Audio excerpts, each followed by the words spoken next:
Hello. I am up again and I'm ready to chatamola. So I love this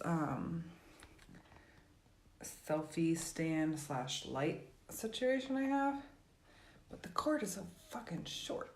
It's really irritating. Okay, welcome. If you're here, announce yourself if you feel so called. Sky above me, earth below me, fire within me. Do you have fire within you? I freaking hope so. Okay, so I want to get into the plague of the world because it's very important. But I first need to tell you about my boots. So, I'm going to zip them up here. So I went to Nordstrom Rack yesterday and I got, hey Yolanda, I went to, where did I even go? I think I went for bras. Oh, I was looking for like a really bomb ass sweatshirt. I really want like a thick, like super cool, like warm sweatshirt or like jacket with a hood. So I went there and I didn't find anything, and I never buy shoes. It's kind of really bad, but I was perusing and I was like, I want something like super cool. So I passed these boots. Okay, look at them, they're all shiny, and it rains here a lot in Oregon, which I love. I like totally get into it, probably also because it's sunny all summer, like no clouds in the sky literally. So I see these boots, right,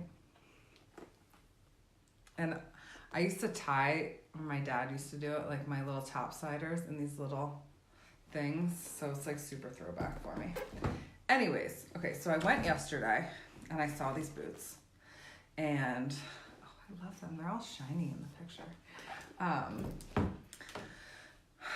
I saw them, I tried them on. I got a couple new bras. I didn't find my dream sweatshirt or jacket, whatever. And I was like, I don't know if I want to do that. I don't know if I want to spend the money. And it's funny because Yolanda, I totally saw your post the other day about your cross body bag. So it's a little reminiscent of this. But, so my soul was totally yelling at me. They were like, get the boots, get the boots, get the boots. And I was like, oh, fuck, no, I can't do it. I don't want to spend the money. I was like, and then I was like perusing around, and my kids, because of the school they go to, they need indoor shoes as well as outdoor shoes, as well as rain boots. So my kids hadn't gotten their indoor shoes yet, and I found these perfect indoor shoes. And they're only like $30, and I was like, okay, I'm gonna get them. I was like, okay, I'm gonna opt out of the boots. Well, I kept hearing about these fucking boots in my head, and so I go today, after I had a consult. I actually had it at Nordstrom Rack, like outside, because I was like, I'm just going to go in afterwards and I'm going to go get the boots.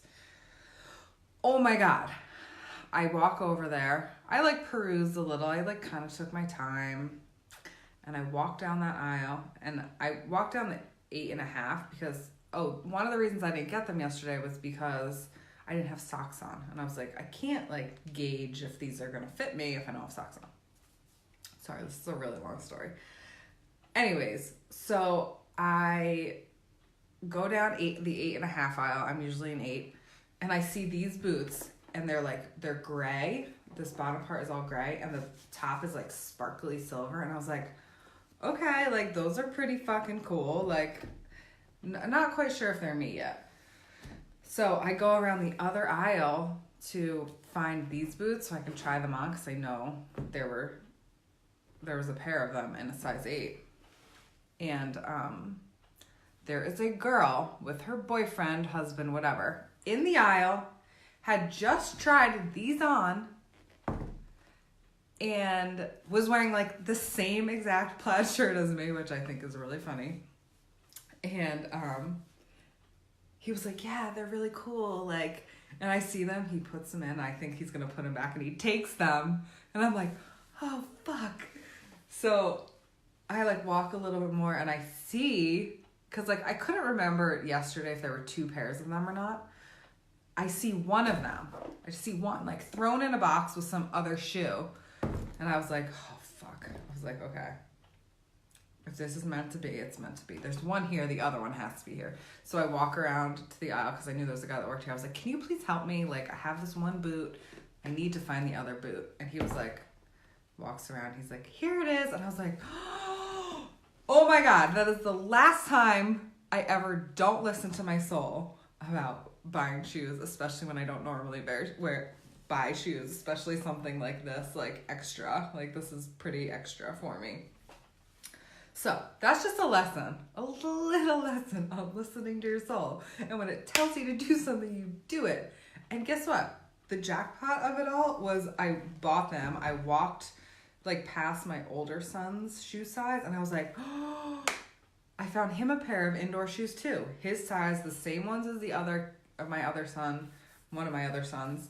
And I was like, oh, I'm getting them. So I went back and bought them. So that's my story about my boots. But listen to your heart when it tells you to buy something that you know that you deserve and that you desire and that you want and that like you think about all the time. It's important. It's very important. P.S. I did not mean to come on live stream this late, but I was going to do it right after Nordstrom, and then I was like, I want to get home and put my kids to bed because they need to go to bed. And I know that my husband can't do it on his own. He's not watching this, so it's all good.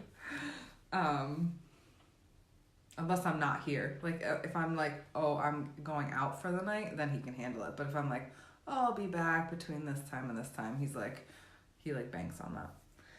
Okay, so back to the plague of the world. This dawned on me today. The plague of the world is this. It's going to seem so fucking simple, but we need to practice this. The plague of the world is that we live in the past and we live in the future. And it's what causes all our problems. All of our problems are caused by that. If we live here and now at all and we too much identify with our past, we are operating from those same old beliefs, those same old patterns, the same old bullshit. We're operating from the same place. And then we're fucking depressed or we're miserable or we're just like in a funky state. And then if we sit here and we're like, okay, I'm here in the moment, but my brain is always 10 million steps down the road, I'm in a state of anxiety. I'm in a state of worry. I'm in a state of when's the next dollar going to come in? I'm in the state of what's going to happen with this friend? What's going to happen with this lover? What's going to happen with XYZ? It doesn't even freaking matter, but we are not present. We aren't even here most of the time. And that's why the world can look like it's in this chaotic state that it is. And I will tell you that I really do tune out a lot of it, and I choose to see the good in the world, and I choose to see the good all around me and portray that to my kids. That's another big thing about their school is not bringing politics or media into their child world. So that's something to really think about, and I want you guys to take it, and I want you guys to fucking be with it and own this, is that the practice of being here now is the most important practice that you can have, because it takes all the crap out of everything. And then, this is so reminiscent and is truly a huge work of Eckhart Tolle in The Power of Now. And what he said, and this was like totally fucking mind-blowing to me, is that the past was the now.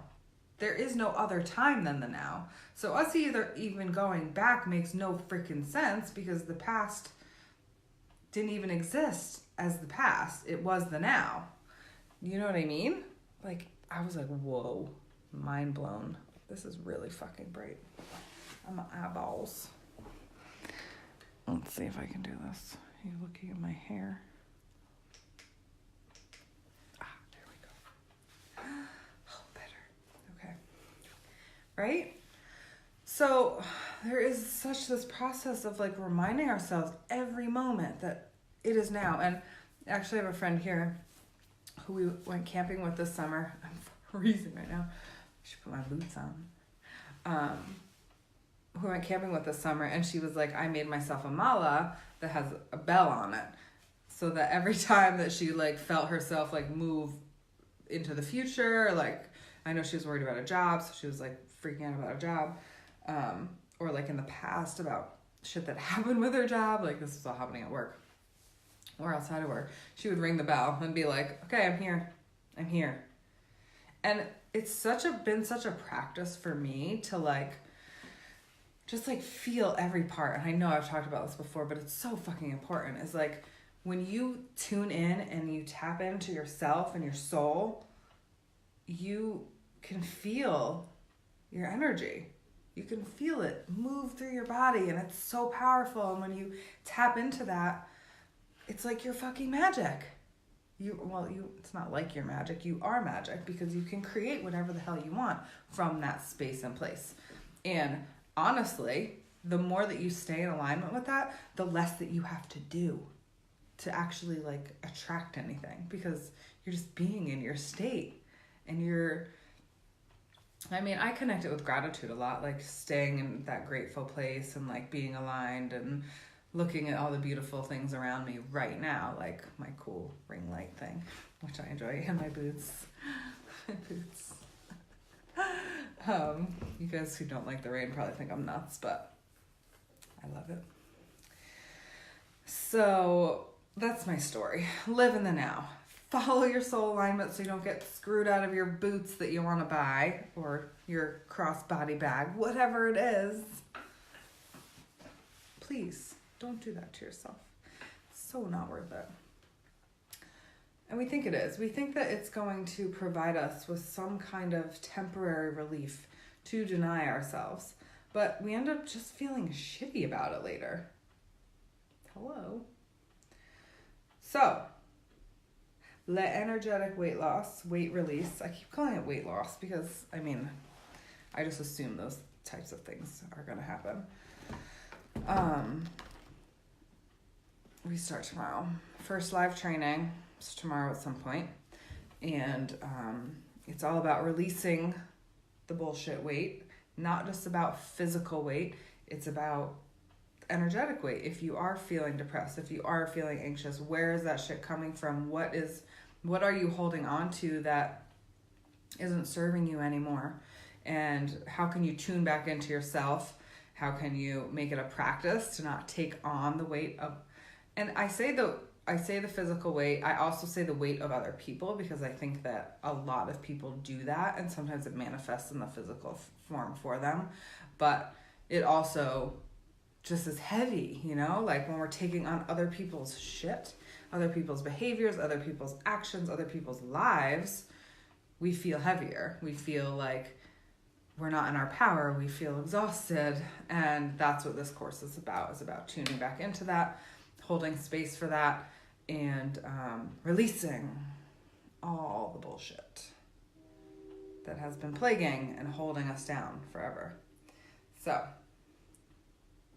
CL, I see you just jumped on. Please go rewind after I get off and find out about my boots, but I'll give you a preview and show them to you. I'm super excited. Okay. But it's a good story about soul alignment. Okay. I'm leaving the comments below, details about the energetic weight release. Also, stay tuned, because what's coming next is the art of receiving your badass desires. I'm psyched about that. Can't remember how many days. 3 weeks? 21 days? What did I say? 22 days? All the details will be coming soon. That's going to be a good one. Okay. Lots of love. Remember, this is your life. You get to choose. Choose from your soul. Good night.